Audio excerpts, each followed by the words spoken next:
tiri venyama nomweya, tiri venyama nomweya. Pekutanga mumaonero edu tinofunga kuti nyama yakakosha kupinda mweya, asi zvose zvinotangira pamweya. Tiri vomweya, hondo dzose dzinotangira pamweya, dzonoperera pamweya. Nyama chifambiso chomweya. Vehama, musanamata pamakuva, tsvairai makuva, remekedzai makuva, asi hamuzivi chichirimo mumakuva. Wamakaviga zuro vachenjeri vakamubvisa vakaisa zvavo. Chenjera, chenjera.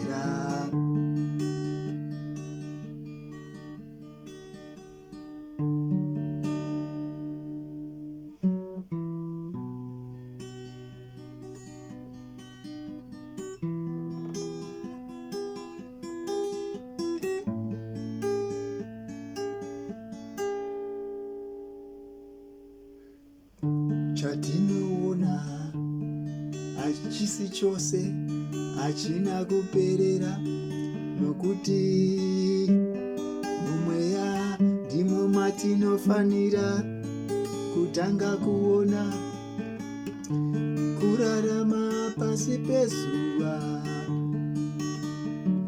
zvinobvira pamweya. Chenjera, zvose zvinoitika zvinotanga pamweya. Vehama, namatai pamuri ipapo, umwari wavatema. Chenjerai kutogwa mweya. Vehama, sunungurai mweya yokwenyu, yakabiwa nevavengi, yakabiwa nevakwasha, yakabiwa nevatogwa.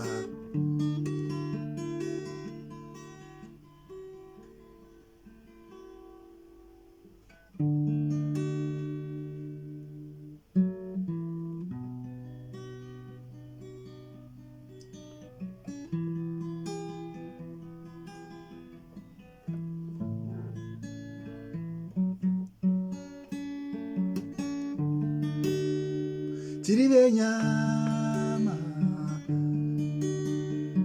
nomweya, zvose zvinotangira kumweya zvozouya kunyama. Nyama chifambiso, chifambiso chomweya. Ichengetei zvakanaka, musaishunguridza. Tiri venyama